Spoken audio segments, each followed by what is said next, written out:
My name is Beta Rock, and together we can change the world.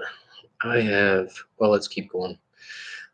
You have an inalienable right as part of participating in Beta Rock Church to be heard. Right now, the vehicle to accomplish that very good end is email bader@betarock.com. There's a little chat thing over here. Uh, that's an option. But me imagining, say, a normal sized church, these things start to matter, and needs to be said from the beginning because I've been in church long enough to have what 2 or 3 things that I'm copying into every single time that I talk, and they matter. I've been studying here today. Really, well, let's keep going before I get distracted. This is a text, John 3:8. The wind blows wherever it pleases. You hear its sound, but you cannot tell where it comes from or where it is going. So it is with everyone born of the Spirit. It was loud outside. I don't know if that was as loud in the recording as it was for me listening. This is a text. I'll repeat it. This is a text, Bible text, John 3:8. The wind blows wherever it pleases. You hear its sound, but you cannot tell where it comes from or where it is going. So it is with everyone born of the Spirit. And so this then is my prayer. Lord, may I be your wind here now in Jesus' name. Amen. So yesterday I did a message about Jesus and his forgiveness on the cross. And today I thought about that some more because I think mainly I'm hung up on the idea of what kind of authority do I have? Running, I'm thinking about this. And I did listen to John MacArthur do a sermon about it. And then he was like, "Arr," and had a good verse. I might get to it even here to say. And then he diffused it because he said well, anyway, it just what I still kind of I don't know. I think maybe I'll be moving into it. It's just as these have come, to speak passionately. Really, I got hung up yesterday on the whole thing because I think for however many I've done of these 20 or 30, the closing is, are you ready to take a step of lordship and a full surrender? And that's so important to me. When I say things like Beta Rock Church, these imaginations when I don't got any members yet, And then who says?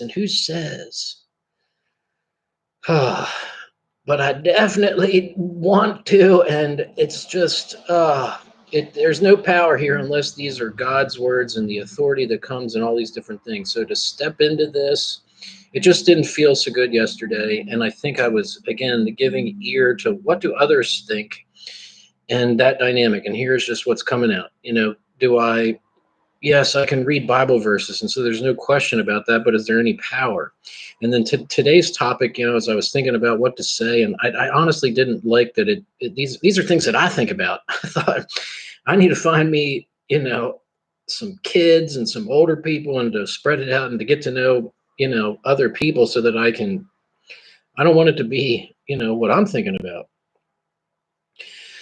Um, just some of these things. But I decided to talk on this today because this is an application. So with the way that I've been doing these, the featured presentation, or however, I think this is my thoughts or principle. Charles Stanley talks into principle. You see how I get comfortable? Charles Stanley does it, then I'll do it. What does the Bible say to prophets and things? You can get all distracted into this, but to talk without authority, I want to believe and to know. And so I think the base to be is to just trust. Okay. I don't know if you listen to it, then that's on you. But I got to do that my very best to say it just how I think God means it to be said. Really, the true most thing that just finally prompted me to get into this is just reflecting on all of life, but just knowing that there's pastor after pastor after pastor that just this isn't right. Okay, if you got it, you're wrong. Like, no way. So they probably didn't. I don't know. But that gives shepherding. That's some of the thoughts. Anyway, but yesterday it left me hanging, and I thought maybe there was some preparation notes. Maybe I need to put a pen in my pocket and have some so I can take notes during the day to have a little more. Yesterday, I just felt like I was floundering. I did even listen to it again because I wanted to hear about the recording. Uh, with the fan, was it the? I don't know, but I didn't think it was that bad, and I even posted it into this pastors forum that nobody. I don't think they paid attention to it yet. But I thought this is still not going to be something that gets debated. It just is. Like, I don't really care what you have to say. I think it's one of these things that you're going to tell me something, but basically it just comes down to taking a perspective of the Bible and saying that in light of these things, which are true, I mean, I can say that they're true because I can't hear anything else. Basically, in the issue of forgiveness, is that God still demands repentance and change, and that all the way down to so actions are important. This is not just uh, you know, turn the other cheek. I mean, these deeply rooted, I would say, theologies, even systematic in some level, down to Amish and obedience. And if Jesus says it, we're going to do it. And it didn't, in that realm of thinking, my thoughts have been evolving. If he turned the other cheek, well, then I must always turn the other cheek. These absolute things. But my mind has come into more things like looking at the attributes of God as a better guide to making, say, a due north with God. Starting first and foremost, he God. Okay. Just like the Ten Commandments say in New Testament, battling through all of this. So that feels pretty good how my heart feels now. I don't want to suck. Okay. I definitely do not want to suck.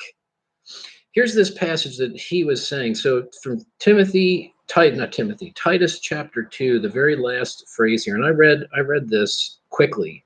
The chapter before it, maybe up to this point. Too fast to really be into it, but this part I like. He was saying it as a command. I'm like, okay, well, if I don't do this, then I guess I'm sinning. But then how do I know that I'm an anointed pastor?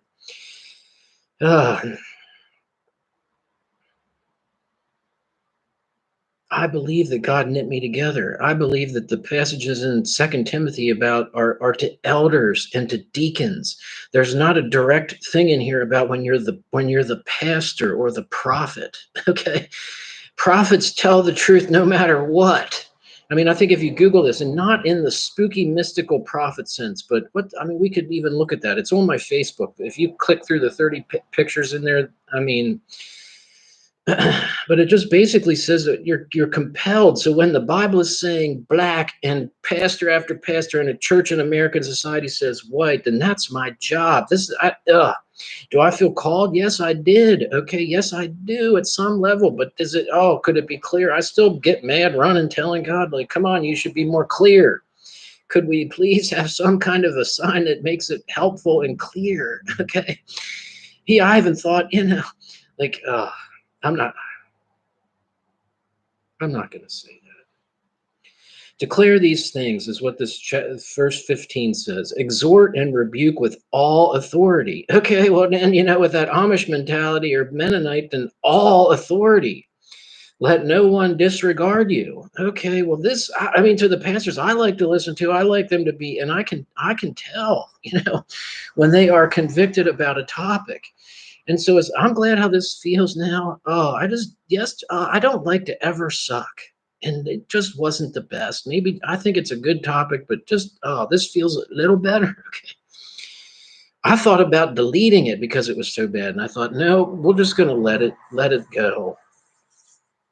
But to this topic, I'll say this with Matthew 18, it just says it and you say, but I mean, in terms of Beta Rock Church, I have a process. Like from the day one, you're going to go through membership so that we are prepared to actually fulfill and do this with a level of integrity and ethic and respect. I mean, because really, if you just blankly fire this at people, that is offensive. But it also is wrong because to really fulfill, you had to do so much, like win a state championship and whatever. You can't. Okay, well, you got to do a lot of build up to get it to that point.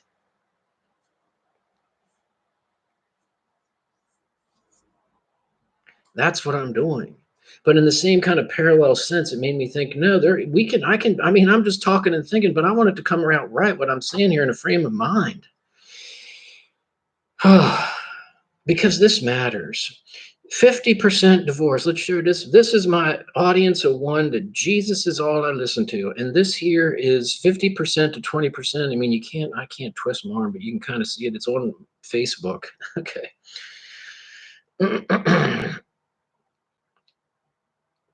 Sam Hasha. Okay, this organization. Basically the 8, and I got a feedback from somebody today that is participating in this 8 dimensions. And he said, oh, I think I'm all 10. Okay. I mean, I'm not giving up on it. I believe it. But see, even that, there's no Bible verse that just says. So that's where MacArthur, so he says this, but then what we have to do is preach the word. So he wasn't saying that anything the pastors say gives them authority. Well, I don't like that. That doesn't work, because there's too many times that things like this, we need to be able to take things in culture and say something that matters. This matters. It's just framing how I'm relating to people. Okay.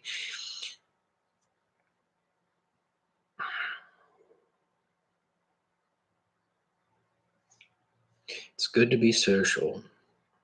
It's dangerous to be married. With 50% divorce, people are getting married in bed. Okay. So I think this is a fabulous idea. Okay. To tact.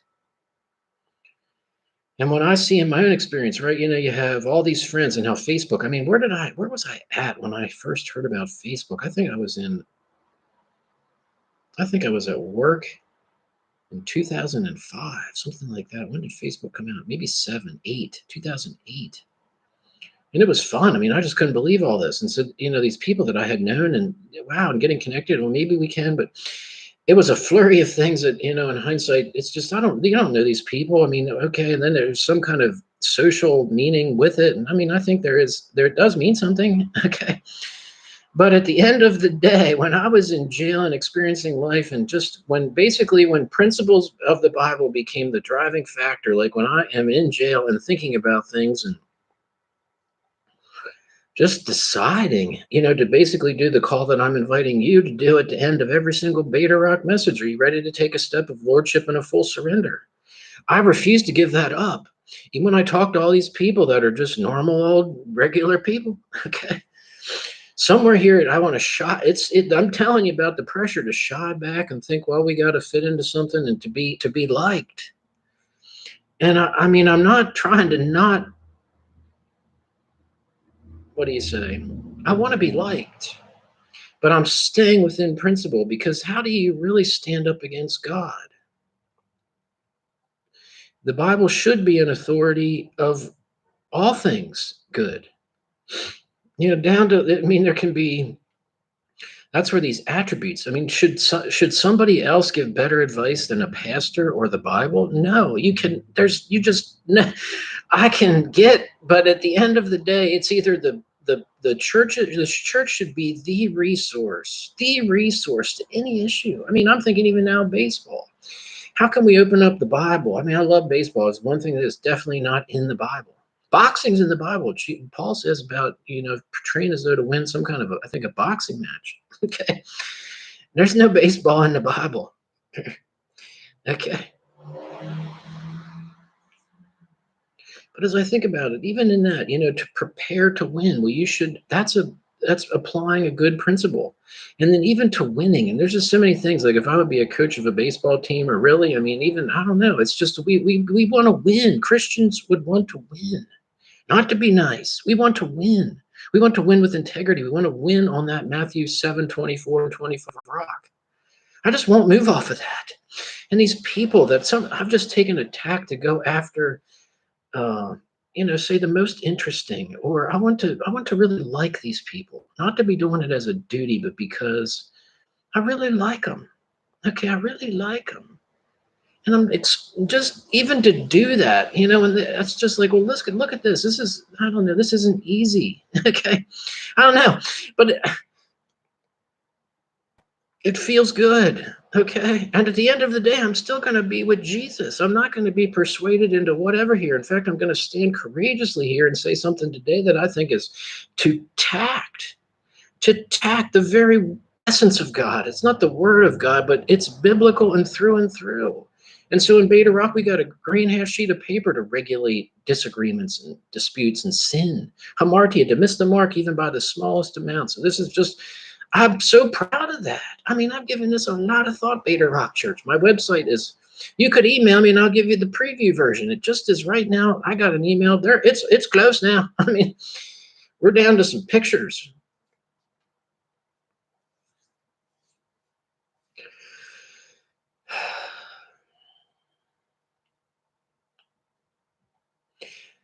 Tommy Nelson said that in one of the evolutions in church, he said that whoever was like me would have sat around and thought, we're going to change this, but we're giving up on the current generation and we're going to go after the next.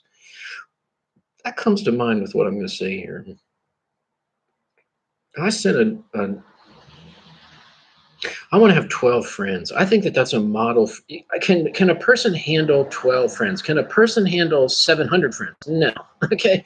You cannot remember. I mean, you can formalize it, but to be genuinely close to people, to Jesus and the 12 disciples, I don't mean to say, that is in my head with the 12, but I'm just thinking practical. Okay. But even within you mainly are hearing about James or John and Peter, right? They're really close, and I've heard plenty of sermons about that. The intimate James. Maybe it's just, I think it's just Peter and John that you really read the most about. It's hard to have close friends, but in my experience with relationships, I was even thinking today when I was kind of going through this in my head, I'm glad this comes out or whatever, but no one should hold the place of God in a relationship. So a spouse or anything, that's what America is designed essentially to do. Like to fill your social need, you're going to get married and have kids, and then your family and all this. And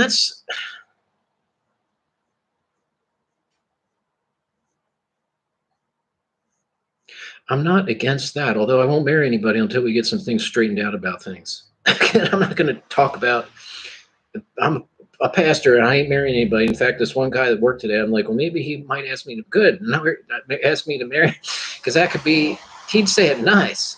And then I'd be like, oh, dude, you don't know who I am. But that'd be good. Oh, really? I wouldn't be rude about it, but dude, we gotta sit down and have a little talk here. I'm not like one of these pastors just going to say about, look, we're going to really get into this. Okay. I'm going to tell you everything and you're going to, And then I'm just not sure because of our society and the laws.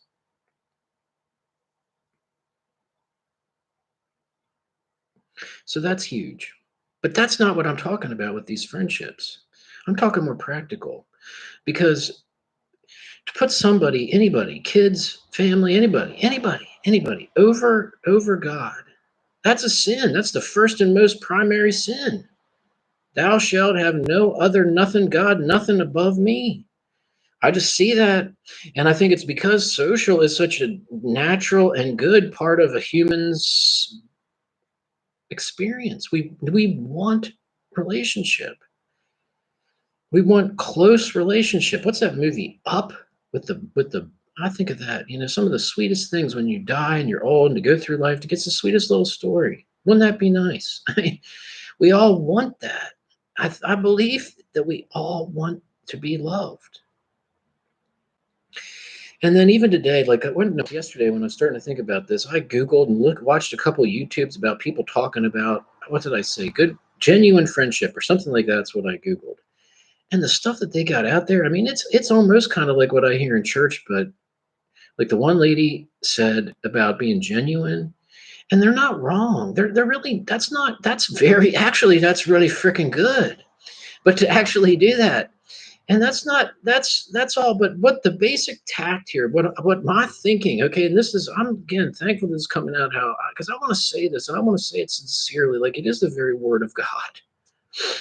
Tell me something better. because it becomes, first of all, anything, when you go into a relationship and with a spouse particularly, or anybody, I think of different relationships I've had where they have been to the point of codependency. That's just another word for idol. Okay, to fill and there's just, it gets all, again, we got evidence of 50% divorce, which we can think about. But I want to go back to the thing I was thinking about at work. Like, you know what, I'm on a diet and I'm fervent about this. I'm talking to people. I'm in a group about this a little bit, just talking. I am patient. I mean, I thought that 3 months was a long time to exercise, and now I do it as a job. I mean, I am just simply, I said to the cut, like a cut body, cut in the coffin. That will be another Beta Rock t-shirt. I think appearance really matters. I'm leaning into that too with this authority talking. Not the vanity. I talked to somebody, they didn't write back. Just going down this. To say that, to have a pastor say these things, I think that's important. There's a conditional part to human love. Okay, that's kind of one of the base reasons for why this is like analytically evolved in my head. Anybody, me too. Okay, but if someone would do that to me or want to be, married or to be closer, I think but we want it. So we want to be able to lean into this area. I'm for that.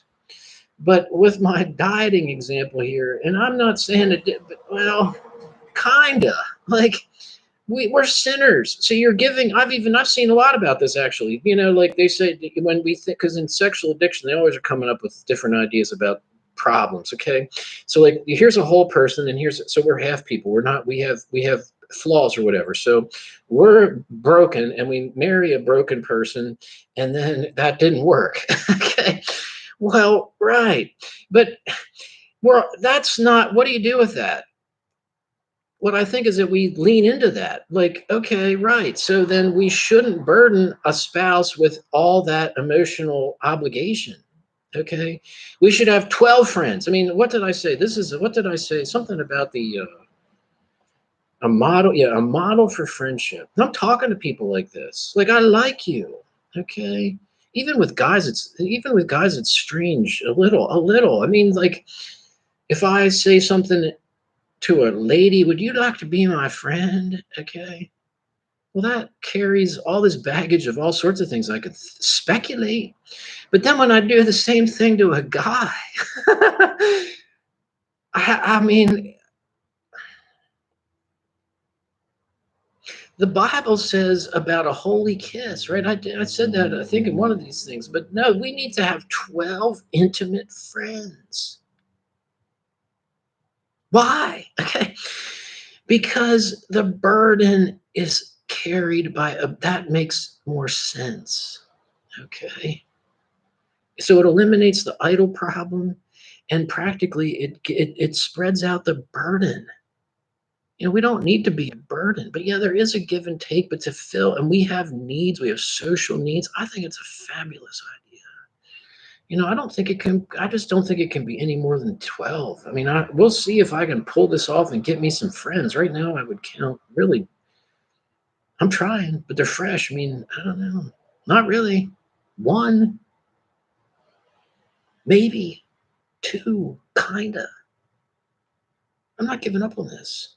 But I'm not sure that anybody is capable of this in America because nobody thinks about it like this, or they got it covered in these other broken ways.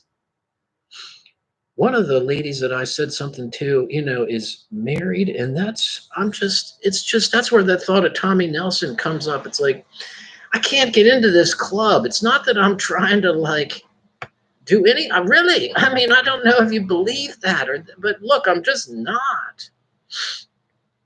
If anything, that's the group of people that I want to be able to be helping and supporting more than anything. You are married. Let's keep it that way. I don't want it to be 51%. Okay. But there's a lunacy here. I think there's a lunacy. And to be able to speak truth into this, when I do the 8 dimensions and to, go around a Sunday school class, and there's people with, I mean, I'm not at rock bottom really, but you could say that, I don't really care what you say. There's no offense here. Nobody else. But for you to say that, but I definitely know the married stories of people that aren't happy. But how do you say that? How does it get healed? You have to get it out there, okay? And then heal into that. And that will cause different problems. But again, if it builds into we just grin, I just don't like any idea of grinning and bearing. Does God want us? No. God doesn't want us having grin and bared relationships and marriage. None of that. I mean, come on. Can we do better? Yeah. I mean, 12 friends. I'm not giving, I want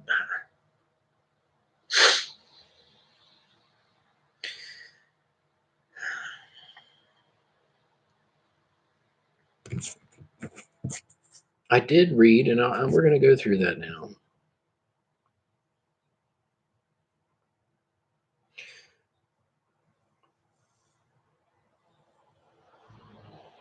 This is from gotquestions.org. Human beings were created to be social creatures. Right? Like, is it right? I mean, that's some of the things. Yeah, I mean, I'm not wrong to. Friendship is an important element of fulfilled, contented life, and this isn't out of the Bible. This isn't a Bible verse. This is their commentary. Friendship is an important element of fulfilled, contented life, and those who have close friends, whether one or two or a multitude. Okay, one or two or a multitude. Like, that's not very clear. I'm saying one between, probably 6 to 12 is good.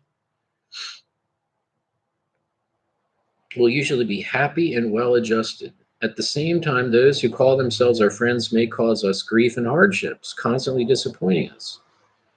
Right. So even then, like, people are going to make mistakes. I never did say what I wanted to say. Was that in dieting? I like ice cream. I don't, there's a broken part of things. It's just we gotta. So having me to try to be in a perfect club of beta rock and everything, and I don't know. There's just dynamics here where we're just spreading it out is better. That's too much burden to put on any one, even 2 or 3 friends. That's not enough. But not 700. And I don't think it's even, I'm 12. I think that might even be too many. But firing friends, that's what I talk about. Firing them. Like, look, this is not just, we have to be clear in the culture now that this isn't just another of your 700 here. I'm not doing that. I have emotional things I want to share. Okay. And I'll do it with God, and I'm just not doing this. So that becomes a lie that you're my friend, but we're really not. That's dangerous. Talk about danger. At the same time, I'm repeating that now, those who call themselves our friends may cause us grief and hardship, constantly disappointing us. So you can let that friend be tested a little bit, but then if they're, in a sinful or whatever wrong place, then you have other people to rally together to help and also have emotion. You don't become part of a toxic, bad thing. I mean, you can kind of let them be. Like, they're having a little tough time now. Okay.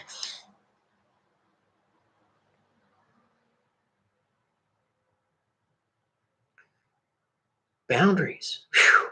I just can't. This feels real good to me. Friends can console us as Barzillai the Gileadite consoled David when he was being hunted by Absalom. I want to read that one. In fact, I'm going to take a little picture here. Or when Jephthah, daughter, whoever that is, friends consoled her before her death. Jephthah. I don't know that story. A friend may also rebuke in love, proving more faithful than a hypocritical flatterer. Right. Oh my goodness. This one person, I was explaining this to another one of these friend prospects that I have and saying something I said that was mean. And I'm like, that would not mean. Okay. That was a scar of a friend to be trusted. And I think of these hypocritical flatterers in my life. I mean, ugh. When I read those proverbs in jail, it was like, oh my goodness. I just thought that if people were nice to me, that that was a sign of friendship. Charlie, no way. That was a sign of them trying to lure you in to steal your goodies.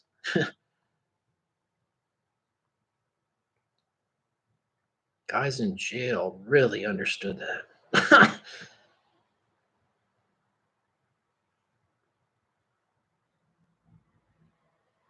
It just provides safety, balance.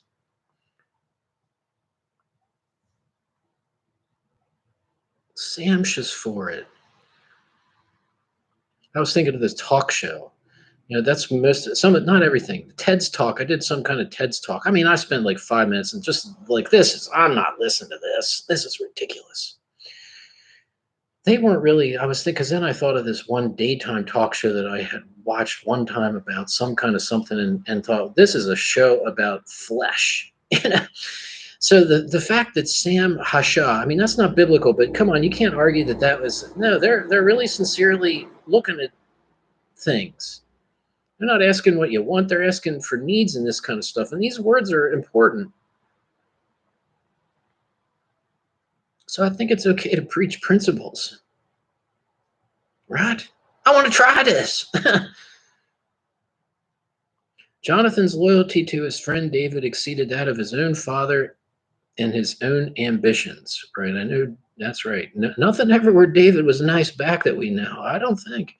So attached was David to his loyal friend after David wrote us. Okay, well, here we go. A tribute filled with heart-wrenching pathos. Let's read that one. These are long passages, but this one's only, and I'm interested because that really interests me. Second Samuel, where am I going here? Second Samuel 1:19.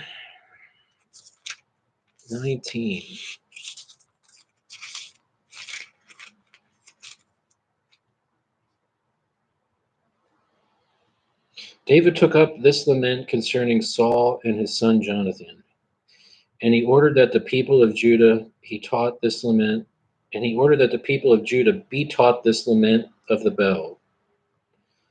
A gazelle lies slain on your heights, Israel, how the mighty have fallen. Tell it not in Gath, proclaim it not in the streets of Ashkelon, lest the daughters of the Philistines be glad, lest the daughters of the uncircumcised rejoice. Mountains of Gilboa, may you have neither dew nor rain. May no showers fall on your terraced fields, for there the shield of the mighty was despised.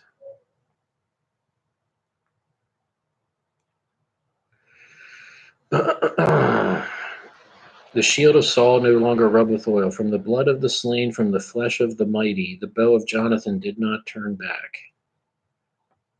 The sword of Saul did not return unsatisfied. Saul and Jonathan, in life, they were loved and admired, and in death, they were not parted. They were swifter than eagles, they were stronger than lions. Daughters of Israel, weep for Saul, who clothed you in scarlet and finery, who adorned your garments with ornaments of gold. How the mighty have fallen in battle. Jonathan lies slain on your heights. I grieve for you, Jonathan, my brother. You were very dear to me. Your love for me was wonderful, more wonderful than that of a woman. Okay, well, that's just, yeah. Okay, so I like the end there because I was reading through this and thinking like, this is not. I'm not really inspired. But the last part there, I think that gets at what, people look at that and trying to make them to be some kind of gay, lesbian, some kind of, but I'm not. Okay. And that's what I think about the one friend of mine, or just different male friends that I've had. Now, this can fall into that same category. Closeness. Really, what was I watching? I mean, that's why this is appealing, I guess. I mean, I just am trying to understand why a guy would want to be with a guy. I just don't get this. Okay. I mean, I've said that to different gay friends of mine, and I don't know. But when I was watching Schitt's Creek on Netflix, and I thought, well, because he was what's David in there, and it's just, I mean, it did, and so maybe then if they see it in a guy that I mean, because guys are tough and kind of set off generally, that's the stereotype, right? But men have that. I do.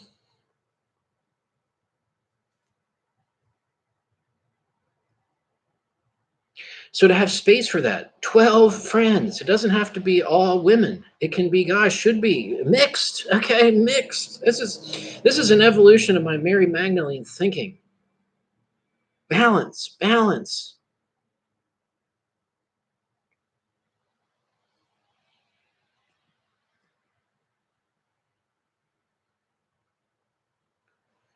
In the New Testament, many of Paul's letters begin and end with tributes to his friends, those who ministered to him, supported him, prayed for him, and loved him.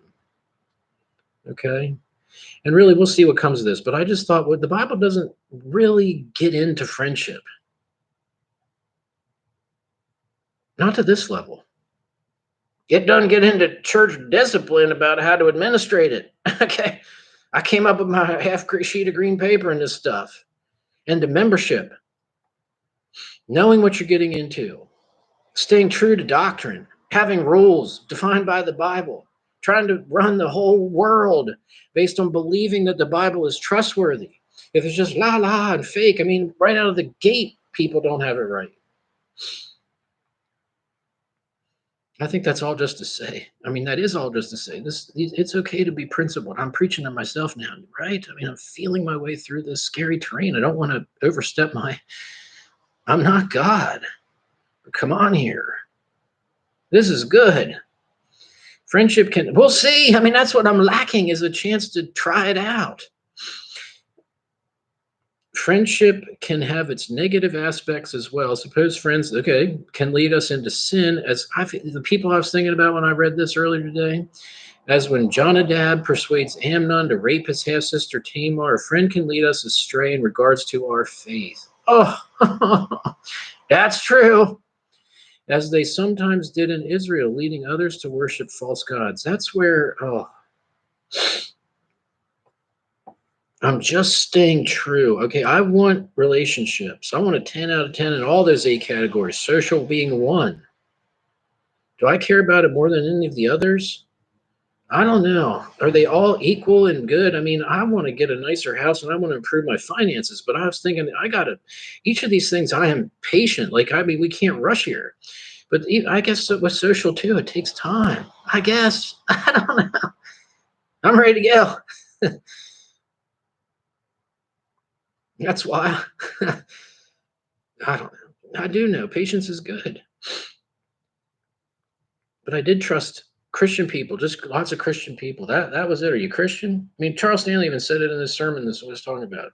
Should you get married to somebody Christian? Like right there, those are the seeds that got planted by the devil. Okay, like he was trying to be clear with thinking of people that were like bad, and then they're coming in. We want to get married to the non-Christian. Why then? Okay, fine. I'm going to get married to the Christian.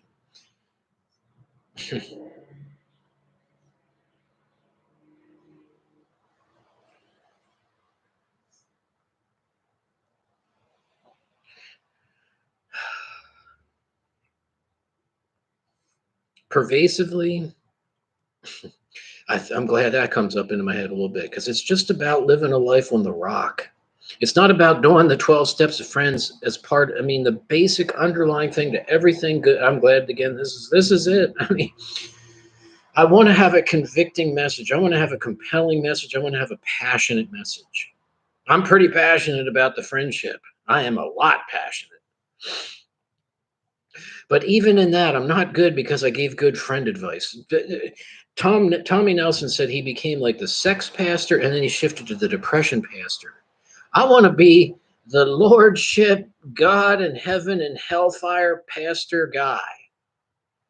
Okay? And then we can talk about everything because God covers it all. It's always the squirrel. Okay? Email me if you wonder this and wonder about the squirrel. Bader at betarock.com.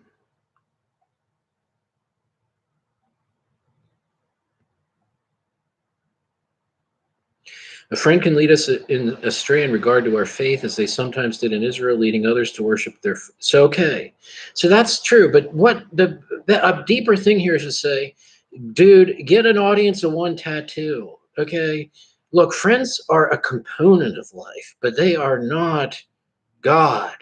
And we want counsel, and there's good dynamics, but I just look at this as the rock solid place to be. It is the rock solid place to be. If you want friend, it's not like that though. This guy that was sitting over here, the half homeless guy, he wants to have it was a love. I just so loved how to be okay. The way that he talked to me was so, good. He said things and I was like, this is out of the man of I just, a homeless guy, but it was the purest truth of everything. I said, that's exactly how I feel, the way he said it.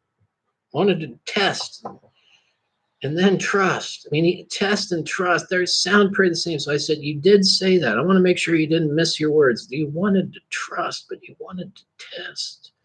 But the intimacy that he craved. I'm like, bless your heart, dude. Okay.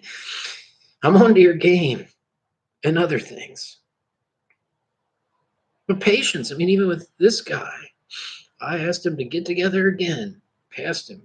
I thought he'd be, well, we'll see. I guess that's how it is. But I got to be at that rock place with God, and so do you. But that was it. It was like, no, no, no, no, no. You can't.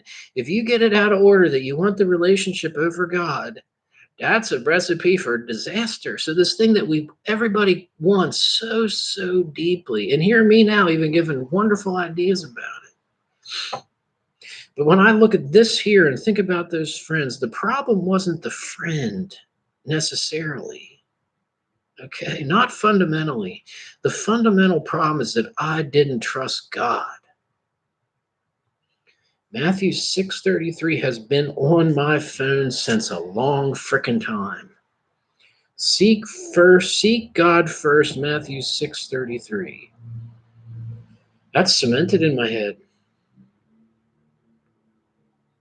Friendship, and this is good. This is how every single Beta Rock message should be, that it comes down, and this one, it's, here I'm selling cookies. Do you want cookies? No, because look, we still have to sell the hard benches, abased and abounding, and church discipline, the three most important things about Beta Rock Church. Abased is first. You can't want anything to that level. But it's good. Okay. So get it right. And so, yes, I want that. And so then, I mean, I'm just thinking now, but how do you, so right, but you can't have it unless you put God first by God's own rules. He's jealous. So look, you got to do it genuinely. I had this one client that was telling me about dating. He's like, don't try to do it, which is kind of a version of this, but he was still in the bottom of his mind. It was still an act. He was like, I'm just going to basically pretend. Okay. No, like that is, God is going to know your heart here. Okay. That was what my half homeless guy. I have to keep him protected now that too many things are out here. If it ever, you know, if you meet him, then he'll. It's not anybody watches these, but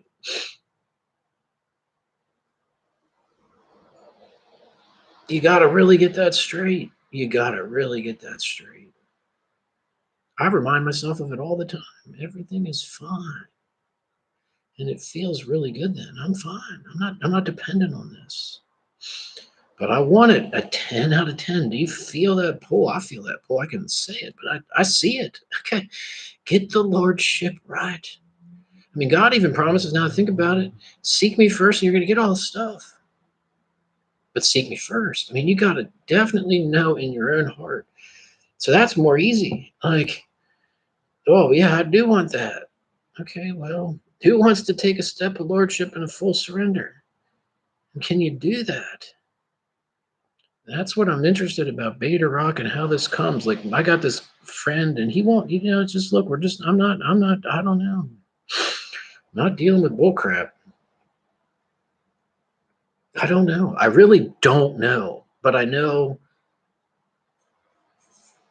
we're just going to go slow till we get it straight.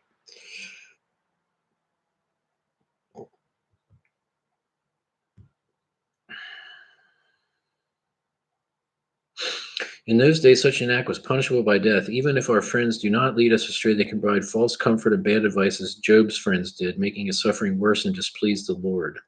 Friends can also prove true. That's why you have audience of one. Again, it's just repeating themes here. Friends can also prove false, pretending affection for their own motives and deserting us when our friendship no longer benefits them. Let's take a second on this one because I think this is one of my surprise psalms. Like, wow. I think Pastor Johnny did this one. I'm pretty darn sure that this is what it is. But again, if you are in the rock of God first and this stuff, 12, I don't know, we can do better here. 12 friends. Psalm 55, 12. If an enemy were insulting me, I could endure it. If a foe were rising against me, I could hide. But it is you, a man like myself, my companion, my close friend, with whom I once enjoyed sweet fellowship at the house of God, as we walked about among the worshipers. That's who hurt David.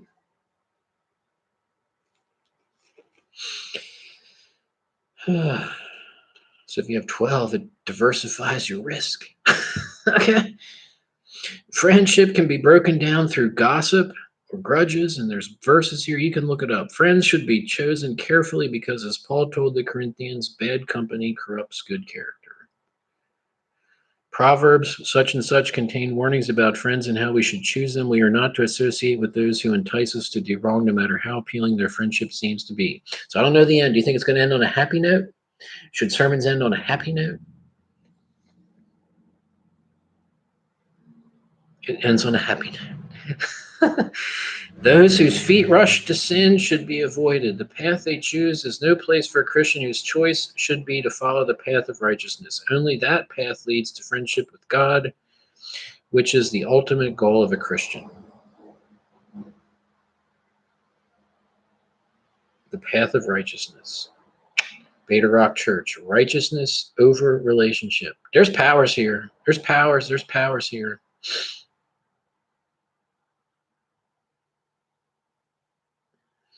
So I guess all said, I think that we just need to do better. We need to have 12 friends.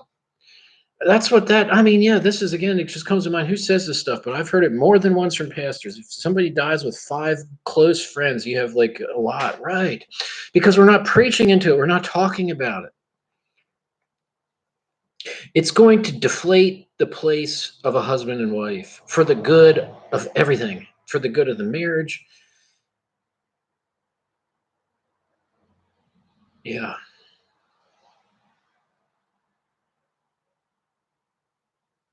So there's some work to be done here. So much so that when Tommy Nelson said that about we're giving up on this generation, I'm just like, well, I don't know. To all the millions of divorced people out there, then maybe there's terrain there that I'm walking on. Who knows?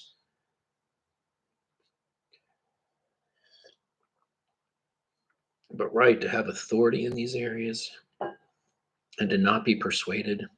Look, this is the way it is, and that's what we're doing.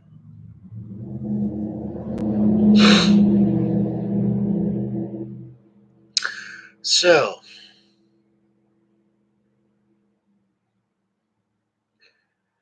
I've said it before, just to say again, and I'm glad because I do. I want Beta Rock messages to always point us with the same enthusiasm that Billy Graham had people wanting to come to salvation. That's even more climactic, except it's short-lived. It's a firework, a flash in the pan that dies. I want to be a flash in the pan that stays sparkling forever. Okay? Yes. But the flash, look, this is a big deal. Are you ready to take a step of lordship and a full surrender? And on these issues, man, that pulls me. It pulls me to want that more than God. But if we get that right, we are in okay places to have solid friendships. I'm believing that in faith. And what do you say? Seed, time, and harvest. It's going to take time. More. What is Charles Stanley's principles? More than you sow, you receive, you reap what you sow. I'm working on my relationships, friendships. More than you sow. Okay, well, that's interesting. That's interesting. I don't know. Okay, that's a principle that Charles Stanley preaches. And later than you sow. Fine. So I'm into this. Slow in quality. 12. That's pretty much it. But still based on the abased. Are you ready to make the Lord? And is that even what I want to say? God is jealous. Nothing. He tells you. He's upfront about his relationship needs. Okay. Keep me first, and then you're going to get everything. Oh God, may I be a testimony to the reality of getting everything. And that's fine. I can wait. When I think about national level speakers, and I listen to this other pastor talking about, I read Psalm 67 today, I think, and it's like, oh, they don't preach like this. All I listen to is national level pastors. I want to have a compelling message, and this is the correct message. Are you ready to take a step of lordship and a full surrender? I'm done now. I want to build it up, but I'm also just as some of these have gone before the one I did yesterday. It was like, right, this is just in good time, and even that is it's in good time. We'll be excited when it happens. God, help us to bring these about. God, make my calling clear. I'll quit. I mean, if you make that clear. My life is in you, Lord. My strength is in you, Lord. My hope is in you, Lord. In you, it's in you. John 15, abiding by the vine. That is me. My heart is good here. Lord, help us to have 12 good friends. In Jesus' name. Bader at BaderRock.com. Amen.